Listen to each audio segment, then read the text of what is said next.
Alors mon parcours de cavalier, ça a été à l'âge de 8 ans, j'ai démarré l'équitation chez mon oncle Pierre de France en Sologne. Ensuite, je me suis vite aperçu que c'était mon truc quand même, que j'aimais beaucoup l'équitation, j'avais envie de faire mon métier dans le cheval. Donc à partir de 14 ans, j'ai fait un sport-études au Haras du Pin, jusqu'à l'âge de 17 ans. Et ensuite, étant donné que ce n'est pas un sport professionnel, j'ai décidé, avec évidemment mon oncle, mes parents et ma grand-mère à l'époque, qui s'occupaient beaucoup de moi, de passer déjà mes examens d'enseignant. Donc j'ai passé mon BE1 et mon BE2 en parallèle du haut niveau. Et ensuite, ça m'a permis d'émerger davantage vers le très haut niveau jusqu'à arriver champion olympique par équipe à Rio en 2016.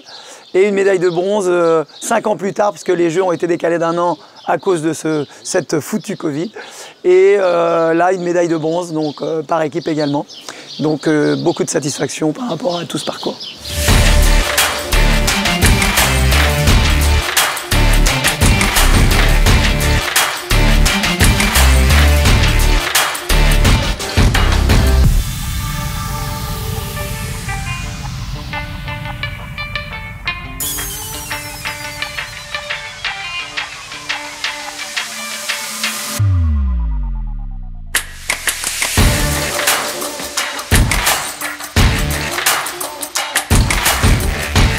Alors les morts hybrides, je les utilise depuis 3 ans. Alors c'est vrai que c'est curieux, vous allez me dire, puisque ça existe depuis 2 ans.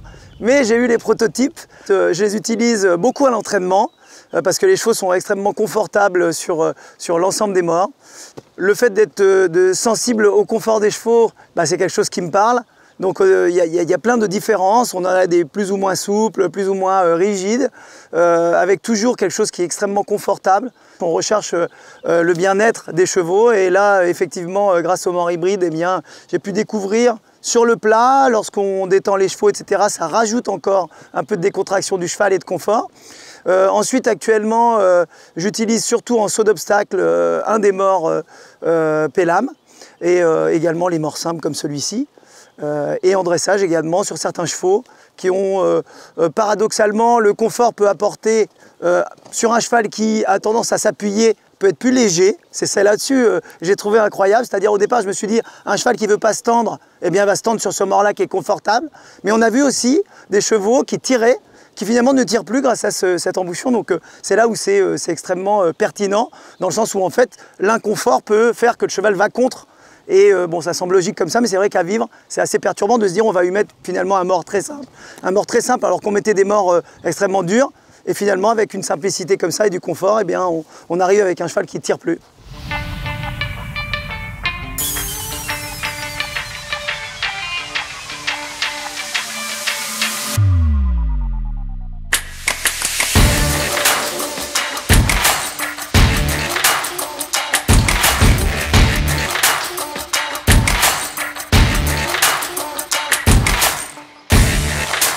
En fait, le principe du travail ici, c'est d'essayer de trouver le maximum de confort pour les chevaux.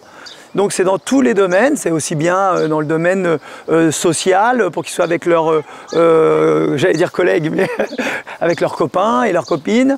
Donc voilà, on essaye qu'ils soient ensemble, qu'ils puissent aller à l'herbage régulièrement pour se sentir bien.